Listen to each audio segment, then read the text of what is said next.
Pernah dengar pernyataan ini? Siapa yang puasa 1 hari di bulan Rajab dapat pahala sekian, 2 hari sekian, 7 hari dibukakan 7 pintu surga, 8 hari dibebaskan dari 8 pintu neraka. Pernah dengar? Nah, bagaimana status hadisnya? Status hadisnya Bismillahirrahmanirrahim. Tentang pertanyaan tentang bulan Rajab, ibadah-ibadah di bulan Rajab ya. Banyak hadis terkait dengan Rajab, Ibu. Ada 1 yang sahih, 2 yang dhaif, selebihnya palsu. Saya mulai dengan yang dhaif dulu ya. Saya mulai dengan yang dhaif. Ibadah-ibadah apa saja yang bisa dilakukan di bulan Rajab, khususnya mungkin nanti pertanyaan Ibu terkait spesifik dengan puasa ya. Baik, salah satunya.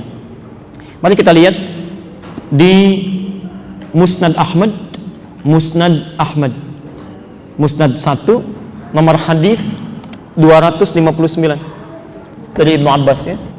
Jadi bukan Sunan Ahmad ya, tapi Musnad Ahmad. Oke. Maaf sebentar. Musnad itu kitab hadis yang disusun berdasarkan periwayatnya. Misal, Ibu ingin tahu Sayyidah Aisyah itu meriwayatkan berapa hadis, maka cek di kitab Imam Ahmad, nanti ada tentang Aisyah, semua hadis yang Aisyah pernah riwayatkan, yang Imam Ahmad kumpulkan. Nah, di Musnad pertama itu Musnadnya Abdullah bin Abbas, Ibnu Abbas ya, nomor hadis 259. Hadis ini dengan redaksi yang mirip, yang sering dipasang di spanduk, itu didapatkan juga di Sunan Al-Baihaqi, kitabnya Syu'abul Iman, nomor hadis 3524. Saya bacakan hadisnya, kita bacakan. Pernah dengar hadis ini? Allahumma barik lana fi Rajab wa Sya'ban wa barik lana fi Ramadan. Itu redaksi pertama ya. Wa barik lana fi Ramadan. Itu ada di Musnad Ahmad, Musnad 1, nomor hadis 259. Ya Allah, mohon berkahi kami di bulan Rajab ini dan di bulan Sya'ban nanti, dan mohon berkahi kami pula di bulan Ramadan. Versi kedua adalah doa Allahumma, mirip dengan yang pertama, barik lana fi Rajab wa Sya'ban wa ballighna Ramadan. Pernah dengar doa ini? Ya Allah, mohon berkahi kami di bulan Rajab dan bulan Sya'ban, dan mohon sampaikan kami ke bulan Ramadan.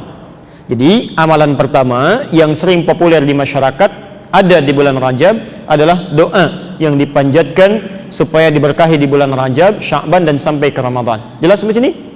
Nah, bagaimana status hadisnya? Status hadisnya dhaif. Pelan-pelan, belum selesai. Apa urutan dhaifnya? Karena tidak semua hadis dhaif itu ditolak, tidak semua ya. Jangan ibu bapak katakan kalau dhaif gak bisa diamalkan, belum tentu ya. Hadis dhaif yang tidak boleh menjadi dalil, itu menjadi dalil landasan hukum, itu ada 3 jenis. 3 jenis ini disepakati oleh ulama hadis. 1, hadis munkar, yaitu hadis yang diriwayatkan oleh orang-orang yang seringkali berbuat maksiat, sering menyimpang, sering melanggar ketentuan. Misal ada orang menyampaikan hadis tapi suka mabuk, itu hadisnya diingkari, gak boleh diambil, walaupun belum tentu kalimatnya salah. Apa alasannya? Supaya nanti tidak ada fitnah pada agama. Jadi kalau nanti ada orang-orang misalnya mengatakan pantas orang Islam perilakunya buruk, yang meriwayatkan hadisnya orang mabuk kok ya. Contoh begini, Anda mau ke Masjid Nurul Bahri, di jalan ada orang mabuk lewat, ada Pak, mau ngaji nggak usah, ustadznya nggak datang hari ini, percaya nggak? Padahal dia belum tentu salah itu ya, mungkin dia kesini lewat, lihat pengumuman, dia dengar, dia sampaikan ya, niat dia baik, cuman dia berada dalam keadaan yang tidak baik, Anda bisa tolak. Apalagi masalah hadis ya, apalagi masalah agama ya. Di agama tidak boleh diriwayatkan oleh orang-orang yang lemah ya. 2, matruk namanya. Matruk itu hadis yang diriwayatkan oleh orang yang seringkali tertuduh sering berdusta ya, sering bohong. Pernah dengar hadis ini? Awal Ramadan rahmah wa awsatuhu maghfirah wa akhiruhu idhum minan nar. Awal Ramadan itu rahmat, pertengahannya adalah maghfirah, ujungnya idhum minan nar. Pernah dengar? Nah, itu hadisnya hadis matruk. Hadis matruk. Jadi nggak bisa dipakai dalil. Nanti biasanya tiap tahun suka diulang-ulang itu ya. Itu hadis matruk, nggak bisa dipakai dalil. Pelan-pelan. Yang ketiga, hadisnya hadis maudhu namanya, hadis palsu. Nah, ini banyak di bulan Rajab ini, banyak sekali. Kalau maudhu, palsu, memang orang ini sengaja bikin hadis palsu. memalsukan hadis. Ya. Nanti ibu akan dengar misalnya bapak pernah dengar hadis ini, orang yang bahagia dengan kedatangan bulan Ramadan maka diharamkan bagi neraka untuk menyentuh kulitnya. Pernah dengar? Itu hadis palsu. Gampang ciri hadis palsu itu ya. Salah satunya kalau bertentangan dengan akal sehat itu pasti palsu itu. Ya, nggak ada dalil yang menguatkan. Kalau kita bahagia saja dibebaskan dari neraka, untuk apa puasa Ramadan? Bahagia aja. Alhamdulillah saya bahagia dengan kedatangan Ramadan, gak usah puasa. Itu sudah tidak disentuh oleh neraka. Ini dikenal dengan 3M. Nah, hadis yang tadi, doa yang dibacakan saat di Rajab itu, Allahumma barik lana fi Rajab wa Sya'ban wa balighna Ramadan, itu statusnya hadis dhaif, dhaifnya mungkar. Karena di dalam periwayatnya ada seorang bernama Ziyad An-Numairi. Ziyad An-Numairi ini dipersoalkan oleh para ulama, disebut munkarul hadis, orang yang hadis-hadisnya diingkari. Ya. Hanya cara memahaminya adalah jangan salah paham. Cara memahaminya yang salah adalah memahami ini sebagai hadis. Di doa ini bukan dari Nabi, diragukan dari Nabi. Ya. Doanya bagus, betul, cuman salahnya dipahami sebagai hadis. Ya. Kalau bapak ibu ingin berdoa dengan bahasa kita pun tidak dilarang. Boleh nggak saya berdoa begini misal, Duhai Allah, makin banyak nih rasanya dosa hamba. Ya.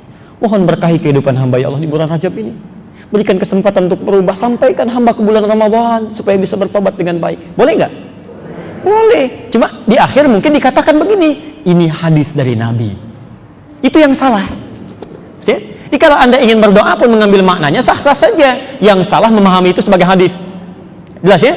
Jadi kalau ada yang pasang spanduk menyampaikan dan hadis Nabi, itu yang bermasalah. Ya, itu yang bermasalah. Jelas ya? Baik. Yang kedua tentang puasa. Pernah dengar pernyataan ini? Siapa yang puasa 1 hari di bulan Rajab dapat pahala sekian, 2 hari sekian, 7 hari dibukakan 7 pintu surga, 8 hari dibebaskan dari 8 pintu neraka. Pernah dengar? Itu hadis nomor 3, maudhu', palsu. Segi kepalsuannya bukan hanya bertentangan dengan dalil, dengan akal sehat aja nggak masuk. Ya. Coba maaf ya, kalau anda sudah tahu 7 hari puasa saja di bulan Rajab bisa dibukakan 7 pintu surga, untuk apa puasa Ramadan? Ya. Dan 8 hari dibebaskan dari 8 pintu neraka. Orang ini hebat sekali, tahu dia surga punya 7 pintu dan neraka punya 8 pintu. Ya. Nabi aja tidak pernah memberikan keterangan itu. Ya, ada sesuatu yang salah di sini, ada sesuatu yang keliru. Baik. Anjuran puasa di bulan-bulan Al-Haram itu ada. Dikata Nabi, puasa yang paling dicintai oleh Allah setelah puasa Ramadan itu, selain puasa Daud, itu puasa di bulan-bulan Al-Haram. Dan hampir seluruh ulama memberikan fatwa demikian. Ya. Jadi kalau ibu ingin puasa, misalnya tingkatkan puasa di bulan-bulan ini, boleh. Ya.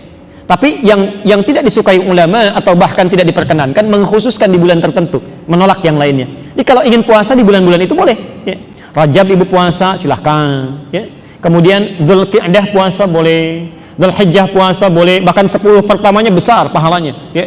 Kemudian Al-Muharram puasa boleh. Nah, rumusnya kalau bisa khusus di bulan Rajab, ibu tingkatkan puasa, khususnya yang sunnah-sunnah itu, yang Senin, Kamis. Ya. Di belum puasa Senin, ya. Sudah puasa Senin tambah Kamis. Senin Kamis tambah Ayyamil Bid. Ya.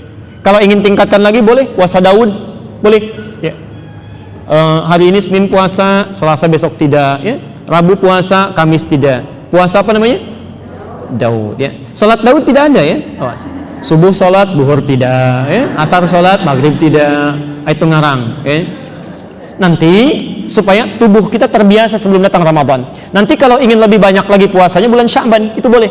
Ya. Kata Aisyah radhiyallahu anha, Nabi itu tidak pernah memperbanyak puasa sunnah kecuali di bulan Sya'ban. Ibu boleh tiap hari puasa itu, ya, boleh. Ya. Sampai sehari 2 hari menjelang Ramadan, ibu berhenti, boleh. Ya. Jelas ya?